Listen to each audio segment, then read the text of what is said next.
अगर आपने अभी तक इस चैनल को सब्सक्राइब नहीं किया तो सब्सक्राइब जरूर कर लें और बेल आइकन को दबाना ना भूलें। हेलो डियर स्टूडेंट्स, आज हम लोग डिस्कस करेंगे इलेक्ट्रोस्टैटिक का लेक्चर 3 क्लास 12 का। पहले 2 लेक्चर्स के अंदर हम लोगों ने बेसिक था वो पढ़ लिया था, चार्ज की प्रॉपर्टीज पढ़ ली थी, मास और चार्ज के बीच में क्या रिलेशन है ये हमने पढ़ लिया था, क्या डिफरेंस है ये हम लोगों ने पढ़ लिया था। तो आज आपकी रियल हेडिंग जिसको हम लोग बोल सकते हैं वो शुरू होती है, यानी कि इलेक्ट्रोस्टैट रियलिटी में जो इसका पहला लॉ है वो आज हम लोग डिस्कस करेंगे। तो जो फर्स्ट लॉ है इलेक्ट्रिसिटी का, सॉरी इलेक्ट्रोस्टैटिक का, वो है कूलम्ब्स लॉ। कूलम्ब्स लॉ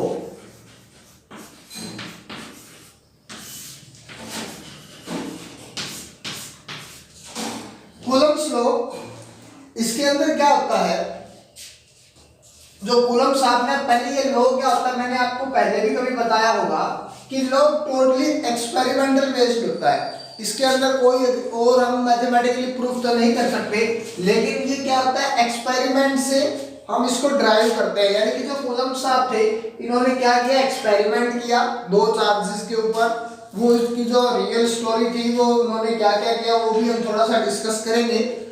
उसके बाद क्या हुआ, उन्होंने इसका एक कंक्लूजन निकाला कि हर बार उन्होंने जब सेम चीजें देखी तो उन्होंने अपना एक कंक्लूजन लिखा और वो उन्होंने एक्सप्रेस कर दिया, अपना आपको बता दिया। तो वो क्या था, उन्होंने क्या किया, जैसे ये 2 एक जैसे चार्जेस लिए, जैसे ये था Q1 और ये था Q2 चार्ज, ठीक है। उन्होंने एक जैसे चार्जेस लिए, यानी कि हम लेट कर सकते हैं कि ये दोनों पॉजिटिव थे, ये भी पॉजिटिव चार्ज ये भी पॉजिटिव चार्ज, जैसा कि होता है और होना भी चाहिए। उन्होंने क्या देखा, ये दोनों ऐसे रिवर्स डायरेक्शन में भागे, ठीक है। ये दोनों एक दूसरे से रिवर्स डायरेक्शन के अंदर दौड़े। तो हमने क्या देखा, उन्होंने क्या बताया, उन्होंने बताया कि when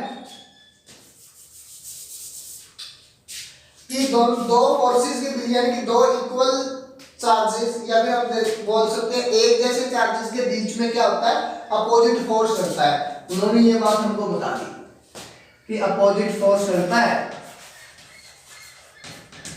opposite force between 2 charges,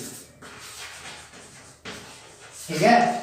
because इन्होंने एक तो ये पॉजिटिव पॉजिटिव में लिया ही था, प्लस में इन्होंने क्या देखा, अगर एक चार्ज हम लोग यहाँ से चेंज कर दें, जैसे ये आपका प्लस Q1 चार्ज है और ये आपका है माइनस Q1 चार्ज, तो भी इनकी डायरेक्शन क्या होती है, अपोजिट ही होती है, ठीक है।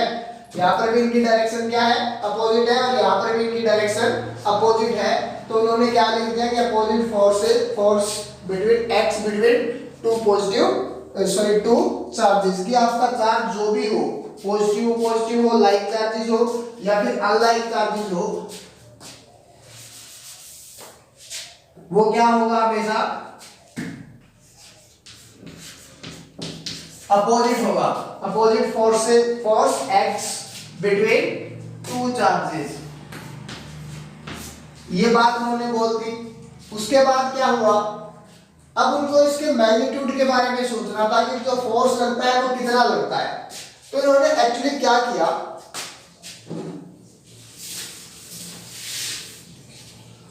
जैसे ये हमारे पास 2 चार्जेस थे, उन्होंने क्या कर लिया, इस चार्ज को पकड़ के रखा, ठीक है। पहले चार्ज को हम लोगों ने पकड़ लिया, तो क्या हुआ, इस चार्ज के अंदर एक एक्सेलरेशन आएगी,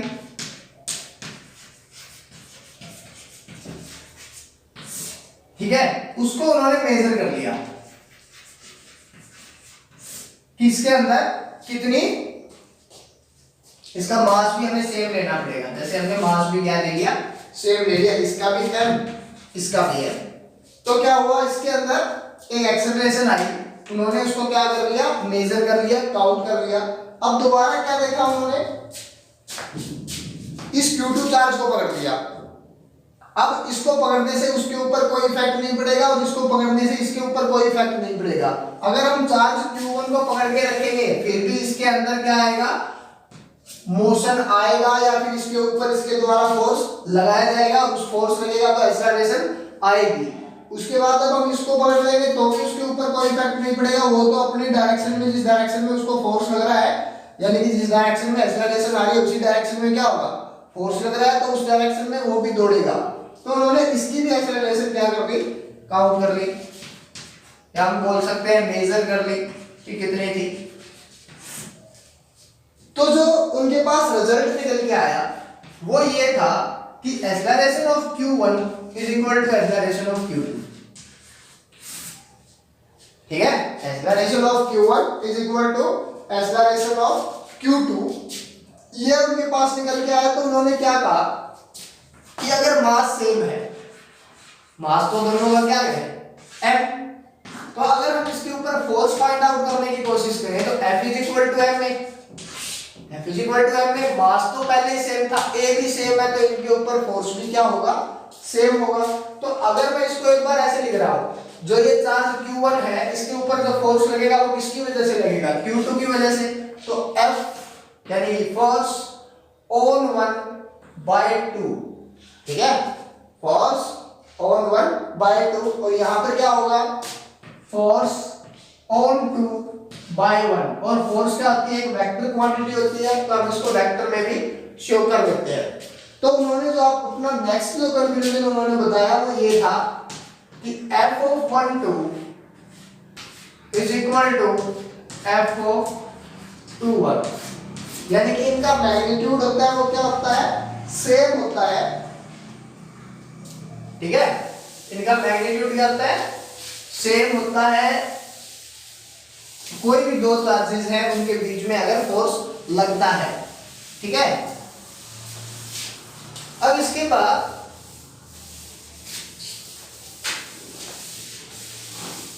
उन्होंने क्या देखा कि दो चार्जेस हैं Q1 Q2, उनके ऊपर फोर्सेज भी क्या लग रहे हैं, अपोजिट डायरेक्शन में लग रहे हैं, फोर्सेज भी अपोजिट डायरेक्शन के अंदर, ठीक है। और फोर्स क्या है, अपोजिट भी है, फोर्सेस क्या है, अपोजिट भी लग रहे हैं एक दूसरे से, रिवर्स डायरेक्शन में भी लग रहे हैं, और प्लस में क्या हो रहा है, प्लस में क्या हो रहा है कि वो उनका मैग्नीट्यूड सेम है। तो उन्होंने ऐसा कुछ पहले हम लोगों ने देखा होगा, अगर आपको याद है, Newton third law of motion, every action have a, every action have a same reaction, ठीक है, हर एक एक्शन का क्या होगा, सेम रिएक्शन होगा, but in opposite direction. Same काम यहां पर उन्होंने देखा, तो इन्होंने क्या लिखा, इन्होंने लिखा कि इलेक्ट्रोस्टैटिक फोर्स ही होता है या फिर इलेक्ट्रिक फोर्स जो भी दो चार्जेस के बीच में लगता है, उन्होंने लिखा electric force between two charge, between two charges is action and reaction pair, is action and reaction pair।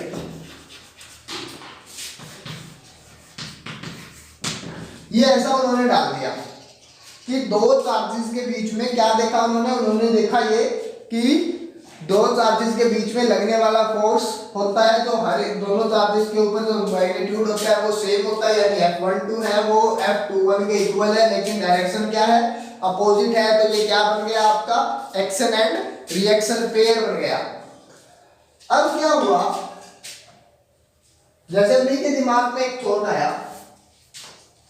उन्होंने क्या सोचा, देखो हम अगर इसको एक्शन रिएक्शन पेयर लिख दें तो क्या हो सकता है, that is charge Q1, that is charge Q2। अगर हम इसको ऐसे लिखें,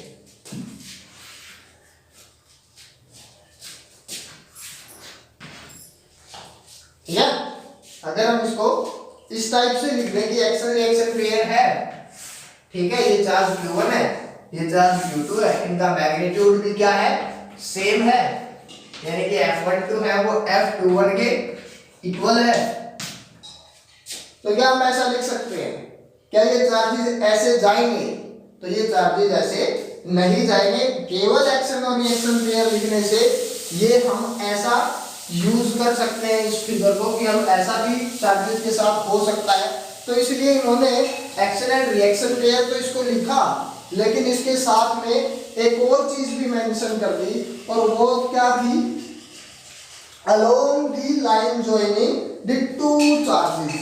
ठीक है, यानी कि क्या होगा, हमेशा जो लाइन जॉइन करेगी acts on along the line joining the two charges, कि जैसे हम इनकी लाइन जॉइन करते हैं उसी टाइप से क्या होंगे, एक्ट्स होंगे, इस तरह से ये नहीं हो सकते।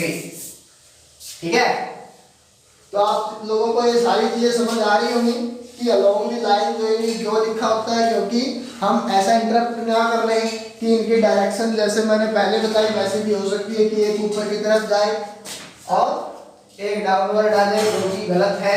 ये क्या रहेगा, हमेशा जैसे दो चार्जेस की लाइन जॉइनिंग करते हैं उसी डायरेक्शन में ये फोर्स होंगे। ठीक है, इसके बाद जैसे इसके अंदर क्या है, बहुत सारी मैकेनिक्स है, जैसे न्यूटन थर्ड लॉ आ गया हमारा,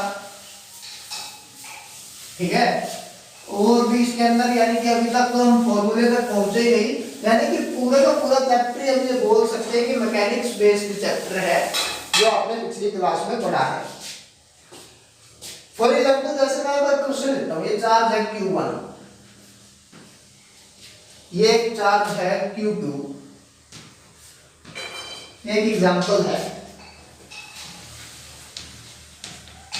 इसके अंदर मैकेनिक्स कैसे आती है। जैसे इनके बीच में, दोनों के बीच में जो फोर्स लगा है, इसका मास है 5 kg और इसका मास है 7 kg। ठीक है, ये हम लेट कर लेते हैं कि ये 70 किलोमीटर पर आवर की 70 मीटर पर सेकंड की स्पीड से इस डायरेक्शन के अंदर भागा, तो Q1 की वेलोसिटी क्या होगी, ये हमें फाइंड आउट करना है, वेलोसिटी ऑफ Q1। तो आप अपने से इसको ट्राई करके देखो कि आप इसको फाइंड आउट कर पाते हो या नहीं। ठीक है, क्या था, उस साइड 7 kg मास था, उसकी वेलोसिटी भी 70 मीटर पर सेकंड, इस साइड क्या है 5 kg मास है, तो इसकी वेलोसिटी आपको फाइंड आउट करनी है। दो सेम चार्जेस हैं जिनकी अपोजिट डायरेक्शन में जिनके फोर्स लग रहा है, तो ये आप कैसे फाइंड आउट कर पाओगे, या अगर आपने कर दिया तो बहुत अच्छी बात है, क्योंकि मेरे को ऐसा लगता है कि आप लोगों ने अपने आप इसका आंसर निकाल लिया होगा। अगर नहीं भी निकाला है तो आप लोग देखिए कि जैसे ही दो चार्जेस हम लोग लेते हैं, हम लोगों ने क्या देखा था कि अगर ये F12 है और ये F21 है, तो magnitude of F12 is equal to magnitude of F21, ये हम लोगों ने पढ़ लिया। पर इसमें हमें पता है दोनों की डायरेक्शन क्या है, अपोजिट, दोनों क्या है, अपोजिट डायरेक्शन के अंदर है। अगर दोनों का मैग्नीट्यूड सेम है और डायरेक्शन अपोजिट है, तो यहाँ पे नेट फोर्स कितना होगा, net force opposite direction same magnitude यानी कि 0। जहां पर नेट फोर्स 0 हो जाए वहां पर कंजर्व्ड कौन हो जाता है, मैकेनिक्स घुस गई है। मैकेनिक्स में आपको बता रहा हूं, जहां पर नेट फोर्स 0 वहां पर कंजर्व्ड कौन रहता है, हमारा मोमेंटम। मोमेंटम क्या रहता है, कंजर्व्ड, यानी कि आप या तो आप बोल सकते हो initial momentum plus final momentum is equal to 0, या आप लोग बोल सकते हो initial momentum is equal to final momentum. तो इस केस में आप लोग क्या करोगे, कि फाइनल मोमेंटम क्या है, जैसे ये लिखा हमने 7 into 70 is equal to 5 mv mass into में v 5 into में v, यानी कि v is equal to क्या आ जाएगा 7 into 70 by 5 यानी कि 14 यानी कि 8 और 9 98 मीटर पर सेकंड की स्पीड से आपका ये वाला कार भागेगा। और अभी तक हमें फॉर्मूला हमने अभी तक निकाला नहीं है, कूलम्ब्स लॉ का जो फॉर्मूला है या फिर जो मैथमेटिकल रिप्रेजेंटेशन है वो तो हमने अभी तक की भी नहीं है। अब इसके बाद देखो क्या होता है, एक जो फोर्सेस लगते हैं जिनका मैग्नीट्यूड सेम हो और अलोंग द लाइन जॉइनिंग हो, वो फोर्सेस ना सेंट्रल फोर्सेस कहलाते हैं। कौन से फोर्सेस? Central forces. ठीक है, तो आपको कुछ एक बुक्स में या पर कहीं पर लिखा हुआ मिल सकता है कि electrostatic force is central force, कि ये जैसे Q1 ये Q2 इनके बीच में जो ये फोर्स लग रहा है या लॉन्ग द लाइन जॉइनिंग है, तो ये क्या कहलाएगा? सेंट्रल फोर्स या सेंटर फोर्स भी इसको बोल सकते हैं, यानी ये सेंटर से लगता है। प्लस में आपने क्या देखा, ये विदाउट टचिंग का, विदाउट टचिंग फोर्स। ठीक है, ये क्या है? विदाउट टचिंग फोर्स है। इस फोर्स को जैसे फोर्स तो लग रहा है, Q2 के अंदर मोशन आया, रिपल हो रहा है, ठीक है, Q1 के अंदर मोशन आया, ठीक है, लेकिन बीच में ये स्पेस तो क्या है? खाली है, ये एक दूसरे को टच नहीं कर रहे, फिर भी Q2 इसके ऊपर फोर्स कितना लगा रहा है? F12, और F1 इस पे कितना लगा रहा है? F21। ठीक है, तो ये कौन सा फोर्स है? Without touching force. ये इस टाइप के फोर्स हो तो उनको सेंटर फोर्स भी बोलते हैं। ये किस वजह से लगते हैं? देखो कि इनके अंदर एक ऐसी पावर होती है, ठीक है, जो विदाउट टच भी हम क्या कर सकती है? फोर्स लगा सकती है, अपनी तरफ चीजों को अट्रैक्ट कर सकती है, अपनी तरफ चीजों को रिपेल कर सकती है।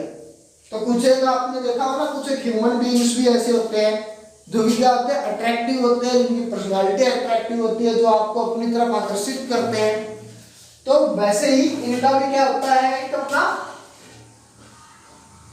इनकी भी अपनी एक पर्सनालिटी होती है ना, तो जो दूसरी चीजों को या तो क्या करेगी? रिपेल करेगी या फिर अट्रैक्ट करेगी। इसको हम लोग बाद में पढ़ेंगे। इस पर्सनालिटी को वैसे बोलते हैं इलेक्ट्रिक फील्ड।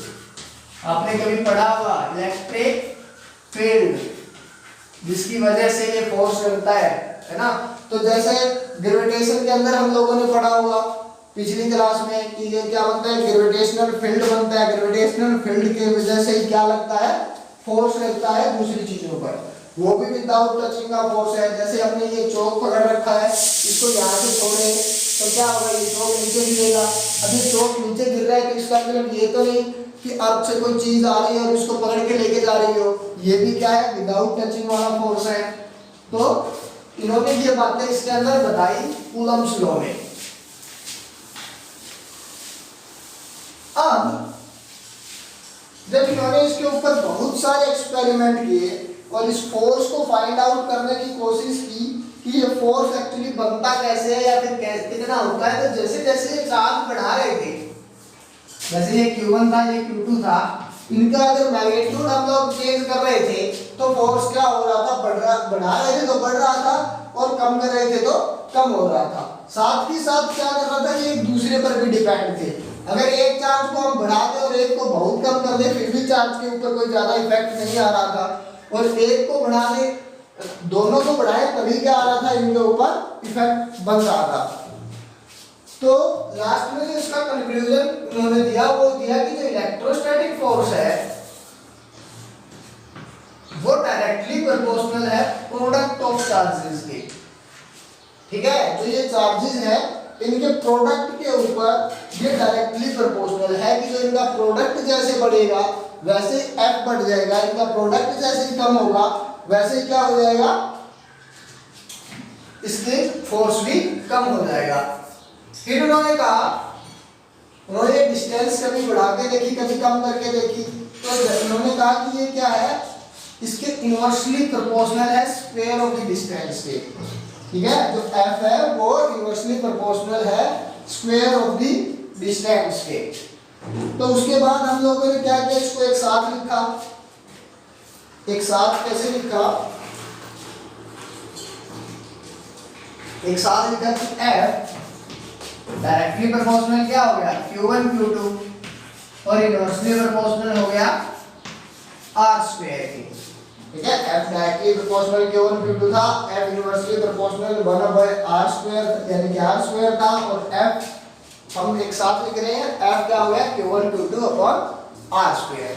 अब हमें क्या चाहिए था, एक कांस्टेंट चाहिए था जो इस प्रोपोर्शनलिटी साइन को चेंज करके इक्वल टू में ले आए, ठीक है। तो वो हमारे पास जो कांस्टेंट निकल के आया वो था k। तो हमने लिखा f is equal to k 1 upon sorry k q1 q2 upon r square. ये हमारे पास इलेक्ट्रोस्टैटिक फोर्स का फॉर्मूला निकल के आया, इलेक्ट्रोस्टैटिक फोर्स।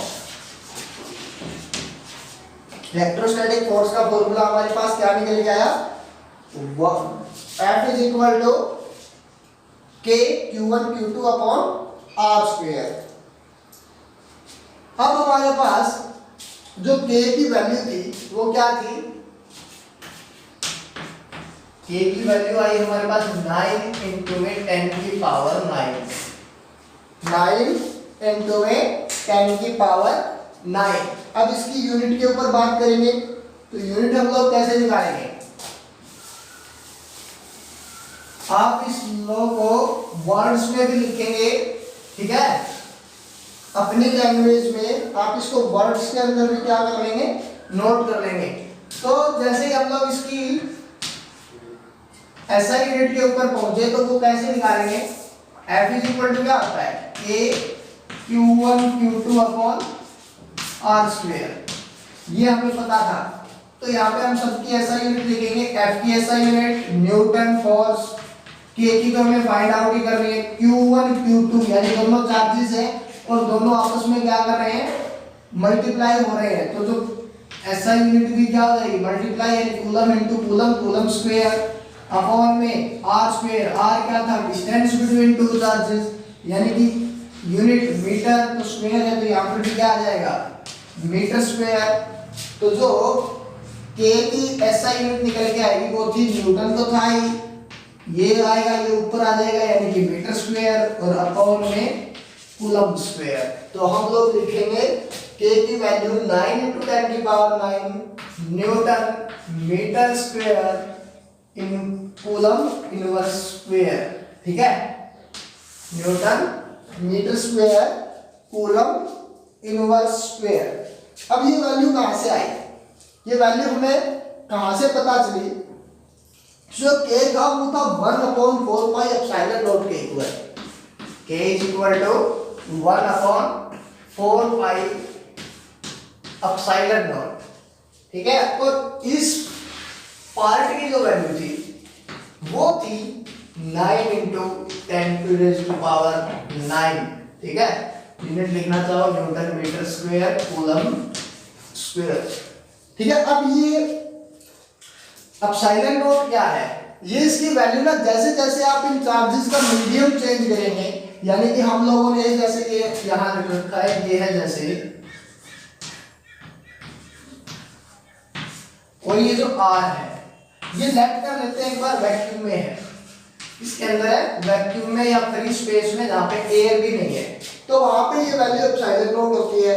जैसे ही इसको आप वाटर में ले आए तो ये एप्सिलॉन नॉट क्या होता रहेगा, चेंज होता रहेगा, ठीक है। ये एप्सिलॉन बन जाएगा। तो ये एप्सिलॉन नॉट एक्चुअली है परमिटिविटी ऑफ फ्री स्पेस, क्या बोलते हैं इसको, permittivity of free space. Epsilon not क्या है, परमिटिविटी ऑफ फ्री स्पेस। अगर कि क्या है वैक्यूम के अंदर ये लिखे हुए हैं तो हम लोग एप्सिलॉन नॉट यूज करेंगे, और जो एप्सिलॉन नॉट की वैल्यू होती है वो होती है 8.85 इंटू 10 की पावर -12, एप्सिलॉन नॉट की वैल्यू क्या आती है 8.85 इंटू में 10 की पावर -12, 8.85 इंटू में 10 की पावर -12 फॉर किसके लिए, ये फ्री स्पेस के लिए है। और इसकी जो एसआई यूनिट होती है वो होती है coulomb square on newton metre square, ठीक है, coulomb square upon newton metre square, क्योंकि ये क्या है एप्सिलॉन नॉट यहाँ है ना, और 4 पाई 1/4 पाई तो कांस्टेंट है, ये ऊपर जाएगा तो ये क्या आ जाएगा नीचे, तो यहाँ पर ये कूलम स्क्वायर ऊपर बन जाएगा, ये कूलम स्क्वायर है और ये डाउनवर्ड, ठीक है। तो ये आपको अच्छे से समझ आ गया होगा। अब ये यहाँ देखो एक और चीज होती है, अभी ये हमें वैल्यू मिली कहाँ से पहले कि ये इतनी वैल्यू हमारे पास कहाँ से आई। एक्चुअली क्या होता है,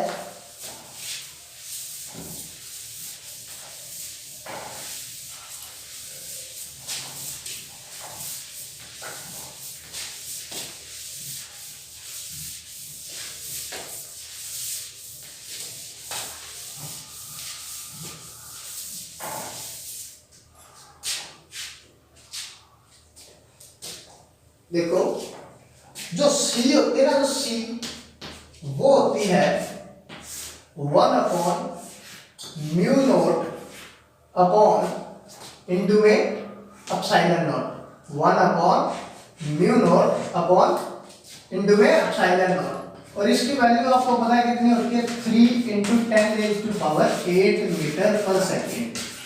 ये भी हमारे पास कहां से निकल के आई है, सी की वैल्यू भी परमिटिविटी ऑफ फ्री स्पेस और परमेबिलिटी ऑफ फ्री स्पेस से, ठीक है।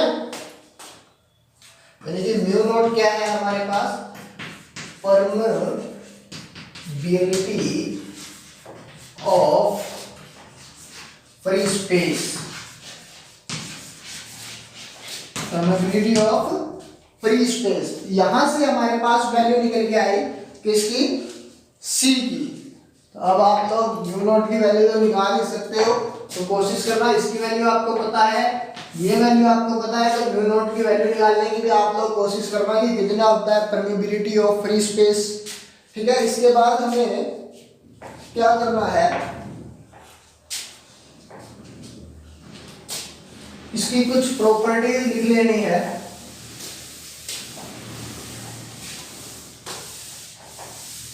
इसकी कूलम्ब्स लॉ की,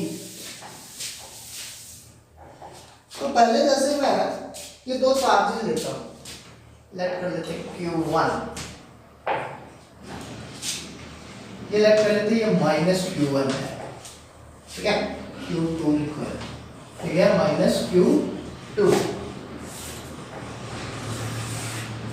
इन दोनों के बीच में अट्रैक्शन था, ठीक है, क्योंकि दोनों क्या है अपोजिट चार्जेस है, तो इनके बीच में क्या था, एक अट्रैक्शन था, ठीक है, जो हमने पढ़ा था ना कि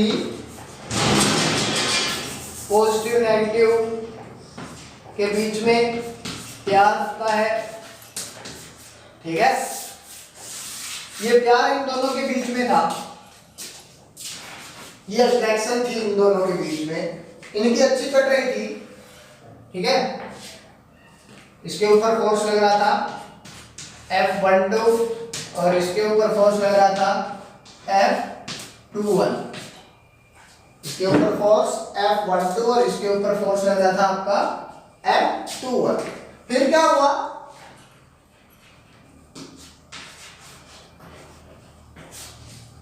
इन्होंने एंट्री ली, ठीक है। अब इन्होंने एंट्री ली तो क्या हुआ, इनके बीच में भी अट्रैक्शन हुई, मीन्स हुआ, ठीक है। तो क्या इसके आने से इन दोनों की अट्रैक्शन के ऊपर कोई इफेक्ट पड़ेगा, तो है ना। अब प्लस Q1 और -Q1 के अंदर जो पहले फोर्सेस थे क्या वो सेम रहेंगे या फिर वो चेंज हो जाएंगे, तो इन केसेस के अंदर जो प्रेजेंस ऑफ थर्ड चार्ज है वो कोई भी इफेक्ट नहीं डालता। यहां पर क्या होगा, इसके ऊपर एक और जो फोर्स लगेगा वो क्या बन जाएगा, F13, और यहां पर बन जाएगा F31। लेकिन जो ये फोर्सेस है इनके ऊपर कोई भी इफेक्ट नहीं आएगा। ठीक है, तो आप लोग नोट कर लीजिए कि force between two charges is independent on presence और एब्सेंस ऑफ अदर चार्जेस। ठीक है, आप लोग क्या है नोट कर लेंगे कि force between two charges is independent on presence और एब्सेंस ऑफ अदर चार्जेस। फिर उसके बाद आप इसकी प्रॉपर्टीज लिख लीजिए इलेक्ट्रिक फोर्स की। कौन कौन सी इसकी प्रॉपर्टी होती है कि electrostatic force acts on the two charges. सबसे पहले तो electrostatic force acts on two charges. Electrostatic force acts on two charges. चलो हम लिख लेते हैं यहाँ पे।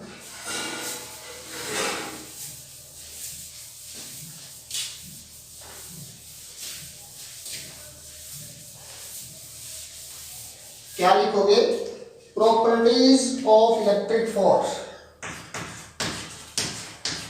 Property of electric force. तो इसकी पहली प्रॉपर्टी तो क्या होती है, electrostatic force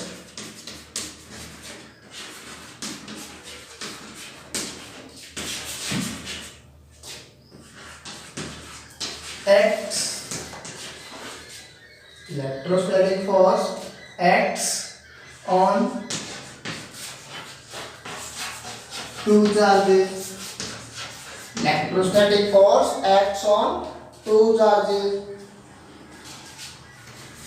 Direction of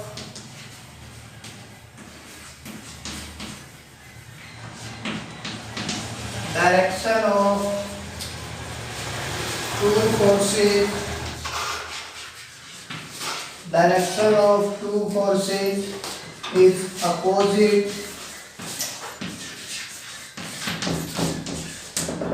Direction of two forces is opposite. Magnitude of forces is same. Magnitude of forces is same. ठीक है, क्या देखा था हमने, डायरेक्शन है वो फोर्सेस की वो क्या है, अपोजिट है, और मैग्नीट्यूड है वो सेम है। तो इससे हमें क्या पता चलता है, हम लोग इसका लिख सकते हैं fourth point, about 3 points conclude that above 3 points conclude that electrostatic force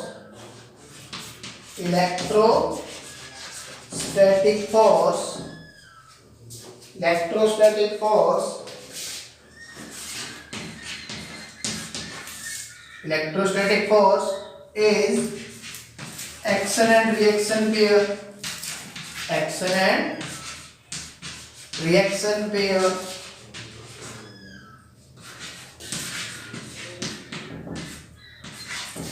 Along the line joining the two charges. Along the line joining the two charges.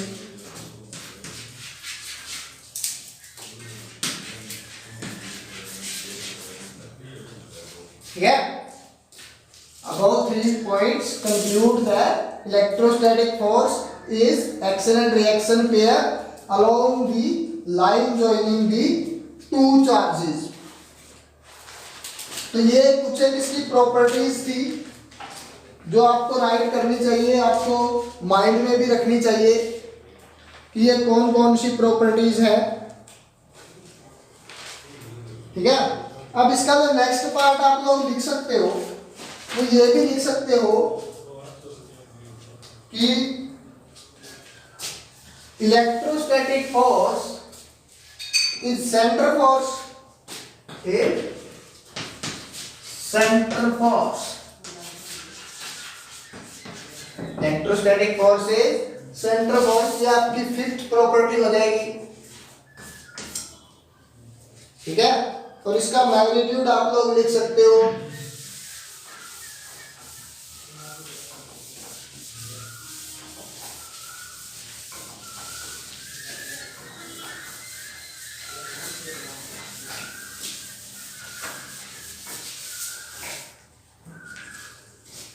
इसका मैग्नीट्यूड आप लोग लिख सकते हो कि F इज इक्वल टू क्या होता है, K 1/4 pi epsilon naught, sorry K Q1 Q2 upon R square, और K की वैल्यू यहाँ क्या है 1/4 pi epsilon naught, 1/4 pi epsilon naught, और 1/4 पाई एप्सिलॉन नॉट की वैल्यू क्या थी 9 into 10 raised to power 9 newton metre square coulomb inverse square. ठीक है, ऐसा आप लोग लिख सकते हो। अब एक क्वेश्चन था जो आपका कंपटीशन के अंदर पूछा गया कि मिनिमम फोर्स कितना हो सकता है बिटवीन टू चार्जेस। ठीक है, magnitude of minimum force between two charges. इसके ऊपर आपको बहुत सारे क्वेश्चन मिलेंगे आपकी बुक में, तो आपको वो सॉल्व करने हैं। मैं ये क्वेश्चन बता रहा हूं कि मिनिमम फोर्स कितना होता है, minimum force between two charges.